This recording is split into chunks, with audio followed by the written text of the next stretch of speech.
మాగూడెం వంటలు ఛానల్కి స్వాగతం.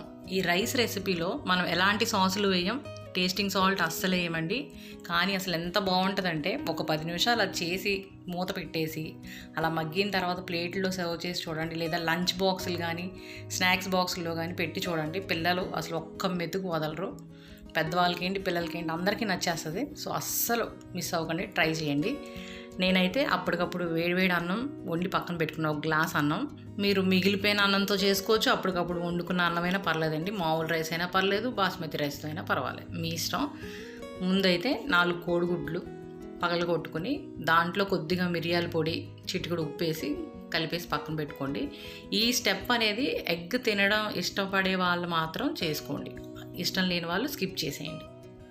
లైట్గా ఆయిల్ పోసుకొని ప్యాన్లో ఆయిల్ హీట్ ఎక్కిన తర్వాత మనం కలుపుకున్న ఈ ఎగ్ మిశ్రమాన్ని పోసుకొని, నేను 2 ట్రిప్పుల కింద పోసానండి. అప్పుడైతే చక్కగా ఎగ్ ముక్కలు ఎక్కువ వస్తాయి, ఒకటేసారి పోసేస్తే మందంగా కొంచెం తక్కువ వస్తాయి.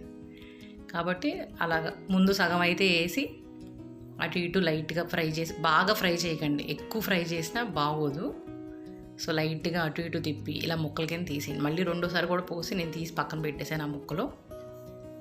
సో ఈ ప్రాసెస్ అయిపోయిన తర్వాత అదే ప్యాన్లో లైట్గా నూనె పోసుకొని కొంచెం ఎక్కువ నెయ్యి పోసుకోండి. నెయ్యి నూనె కలిపిన దాంట్లో అది వేడెక్కిన తర్వాత బాగా హీట్ ఎక్కాలండి, చెక్ చేసుకోండి. బాగా హీట్ ఎక్కిన తర్వాత వెంటనే సన్నగా తరుక్కున్న ఈ వెల్లుల్లి ముక్కలు 1 టీ స్పూన్ కన్నా కొంచెం ఎక్కువ వేసాను, చాలా బాగుంటుంది.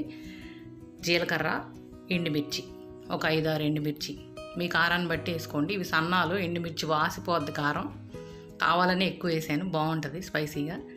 తర్వాత మీకు అవైలబుల్గా ఉన్న కూరగాయ ముక్కలు వేసుకోండి, చక్కగా హెల్తీగా. బీన్స్ వేసుకోవచ్చు, క్యారెట్, నేనైతే క్యారెట్, క్యాప్సికమ్, పచ్చిమిర్చి, ఉల్లిపాయ వేసాను. తర్వాత కొద్దిగా కరివేపాకు, జీడిపప్పులు కూడా వేసుకోండి.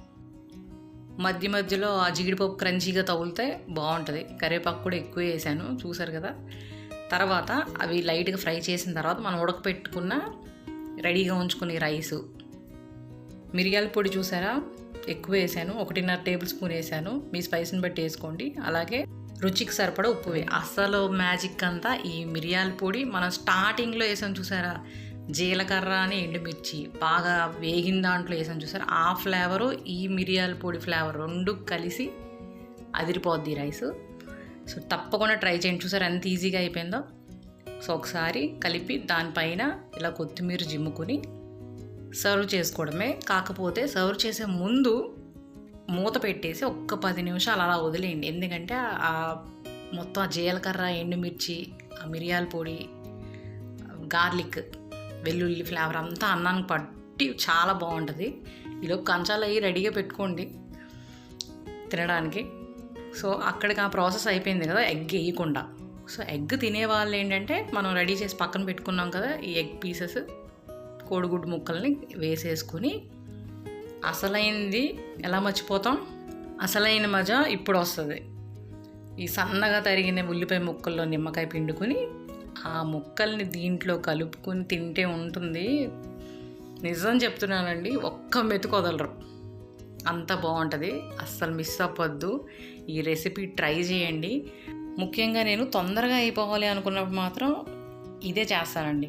ఎందుకంటే మనకి ఇందులో చెడు చేసే ఏమీ లేవు, చక్కగా నెయ్యితో చేసాము, పిల్లలకు కూడా మంచిదే. చక్కగా జీలకర్ర, వెల్లుల్లి కూడా ఎక్కువ వేసాము. సో డెఫినెట్గా ట్రై చేయండి. ట్రై చేసి మీ వాల్యుబుల్ కామెంట్స్ నాకు కామెంట్ సెక్షన్లో తెలియజేయండి, ఎలా ఉంది ఏంటి అనేది.